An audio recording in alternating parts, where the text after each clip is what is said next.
Doctor Baba Saheb Ambedkar open university.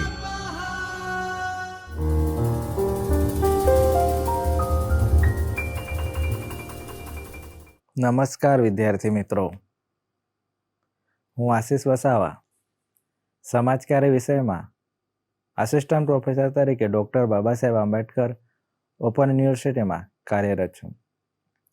Doctor Baba Saheb Ambedkar open યુનિવર્સિટીના જ્યોતિર્મય પરિસરમાં આવેલ ચેતનો સ્ટુડિયોમાં આપ સૌનું સ્વાગત કરું છું. વિદ્યાર્થી મિત્રો, આજે આપણે BSW પાઠ્યક્રમ 202 સામાજિક જૂથ કાર્ય એની અંતર્ગત આવેલા યુનિટ નંબર 13 વિશે આજે આપણે ચર્ચા કરીશું. આપણે આગલા લેક્ચરમાં જોઈએ કે જૂથ કાર્યનું મૂલ્યાંકન કઈ રીતે થાય છે. તો આજે આપણે જૂથ કાર્યકરની ભૂમિકાઓ શું છે એના વિશે આપણે પરિચય મેળવીશું. વિદ્યાર્થી મિત્રો, આ એકમનો મહત્વનો હેતુ એ છે કે જૂથ કાર્યકરની જે ભૂમિકાઓ છે એના વિશે તમે માહિતી મેળવી શકશો. વિદ્યાર્થી મિત્રો, સામાજિક જૂથ કાર્ય આપણે સમાજ કાર્યની પદ્ધતિઓ વિશે જાણીએ છીએ કે સામાજિક વ્યક્તિ કાર્ય, સામાજિક જૂથ કાર્ય, સામુદાયિક સંગઠન પદ્ધતિ, સમાજ કાર્ય સંશોધન પદ્ધતિ અને સમાજ કલ્યાણ વહીવટ પદ્ધતિ જેવી સમાજ કાર્યની મહત્વની પદ્ધતિઓ છે. એમાંની એક પદ્ધતિ છે સામાજિક જૂથ કાર્ય, જે જૂથ સાથે કાર્ય કરવાની મહત્વની પદ્ધતિ છે. તો એમાં જૂથ કાર્યકર છે એની ભૂમિકાઓ શું શું છે એના વિશે આજે આપણે સમજ મેળવીશું. સામાજિક જૂથ કાર્ય એ સમાજ કાર્યની એક પદ્ધતિ છે જે જૂથ સાથે કામગીરી કરવામાં અગત્યની ભૂમિકા ભજવે છે. જૂથ કાર્યકરની ભૂમિકામાં ખાસ કરીને જૂથ કાર્યકરની સત્તાઓ, એમની જવાબદારી, એમના કાર્યો વગેરે જે ભૂમિકા સ્પષ્ટ કરે છે.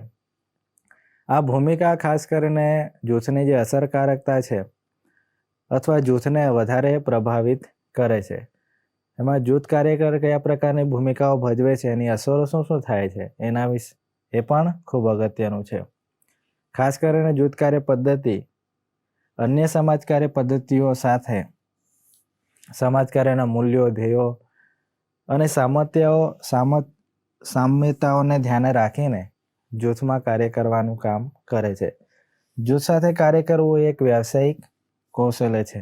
સામાજિક કાર્યકર્તા તરીકે, જૂથ કાર્યકર્તા તરીકે જૂથના લોકો સાથે કઈ રીતે કામ કરવું, જે એક સમાજ કાર્યનું વ્યાવસાયિક કૌશલ્ય છે. વિદ્યાર્થી મિત્રો, આપણે આજે જૂથ કાર્યકરની ભૂમિકાઓ વિશે સમજ મેળવીશું. પ્રથમ ભૂમિકા છે સક્ષમકર્તા તરીકેની ભૂમિકા. જ્યારે જૂથ કાર્યકર જૂથ સાથે કામગીરી કરે છે તો કાર્યકર સભ્યોની જે સમસ્યા છે, જૂથની જે સમસ્યા છે તેને ઓળખે છે અને એને ઉકેલ લાવવા માટે પ્રયાસ કરે છે. અને જૂથની જે આંતરિક શક્તિઓ છે એને જાગૃત કરીને એને સ્વાવલંબી બનાવવાનું કામ કરે છે. એટલે ખાસ જૂથને સક્ષમ જે પણ સમસ્યાઓ કે નબળાઈઓ છે એને ઓળખીને જૂથ પોતે જાગૃત બને માટેના પ્રયાસો એ જૂથ કાર્યકર્તા કરે છે. એટલે જૂથને સક્ષમ બનાવવાનું ખાસ મહત્વની ભૂમિકા ભજવે છે. બીજી ભૂમિકા છે ઉત્તેજક તરીકેની ભૂમિકા. સભ્યો સાથે જે કંઈ પ્રવૃત્તિઓ કરે છે તો એની સાથે પ્રવૃત્તિઓમાં ભાગ લેવા માટે જૂથમાં જે કંઈ પ્રવૃત્તિઓ થાય છે એમાં SHG ગ્રુપ હોય, યુવાનોનું ગ્રુપ હોય, મહિલા મંડળ હોય કે પછી વિવિધ સંગઠનો હોય, તેમને પ્રવૃત્તિઓમાં સક્રિયપણે જૂથના લોકો ભાગ લે એ માટેના પ્રયાસો જૂથ કાર્યકર્તા કરે છે.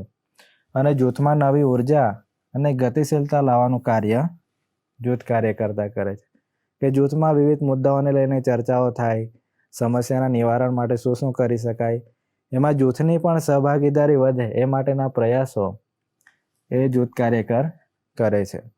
તો આ ખાસ મહત્વની બે ભૂમિકાઓ છે. આ ઉપરાંત વિદ્યાર્થી મિત્રો આગળ જોશું કે માર્ગદર્શક તરીકેની ભૂમિકા પણ છે.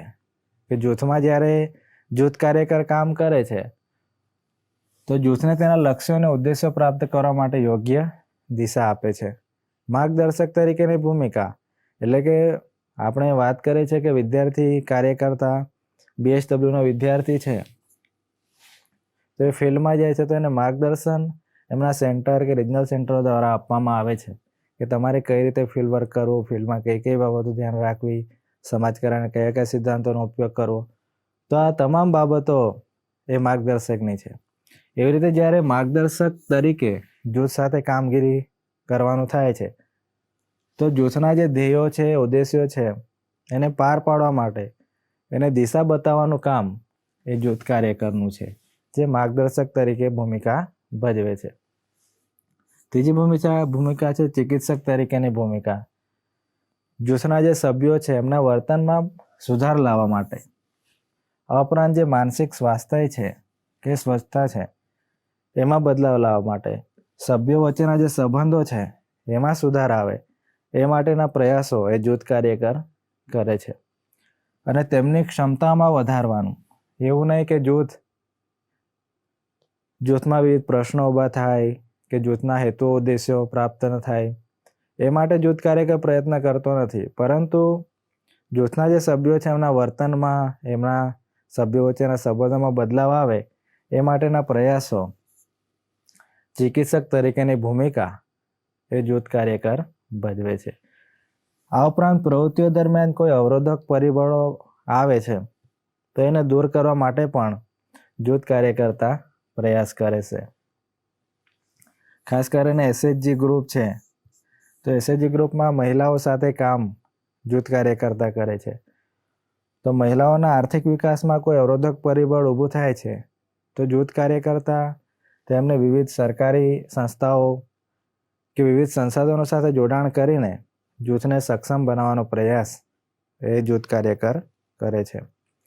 વિદ્યાર્થી મિત્રો, આ ઉપરાંત શિક્ષક તરીકેની ભૂમિકા ભજવે છે કે જૂથમાં નવા કૌશલ્યો, નવા મૂલ્યો, નવું જ્ઞાન તેમજ સામાજિક જવાબદારીઓ, માનવ અધિકારો વિશે માહિતગાર કરવાનું કાર્ય એ શિક્ષક તરીકેની ભૂમિકામાં આવે છે.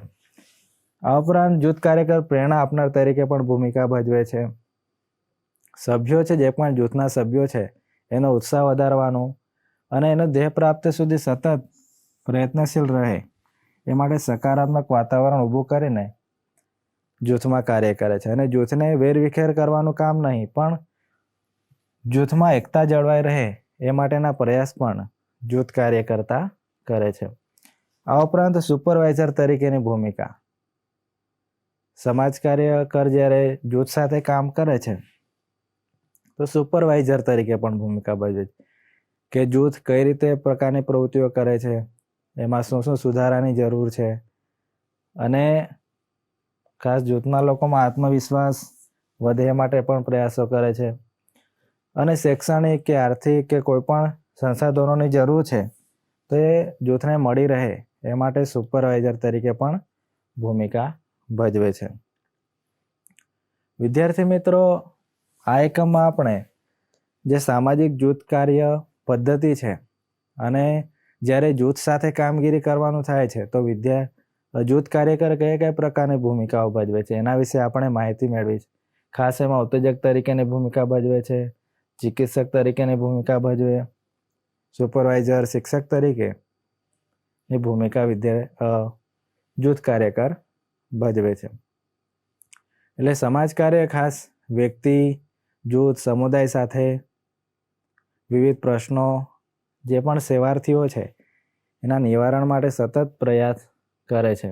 તો આ જે જૂથ કાર્ય પદ્ધતિ છે એમાં જૂથ સાથે જ્યારે જૂથ કાર્યકર્તા કામ કરે છે તો એમાં જે આપણે ભૂમિકાઓ જોઈ ગયા એ જૂથને મજબૂત બનાવવાનું, જૂથની સમસ્યાના સમાધાન માટે, જૂથને સામાજિક, આર્થિક, શૈક્ષણિક રીતે સક્ષમ બનાવવાનું એ સામાજિક જૂથ કાર્યકર અગત્યની ભૂમિકાઓ ભજવે છે.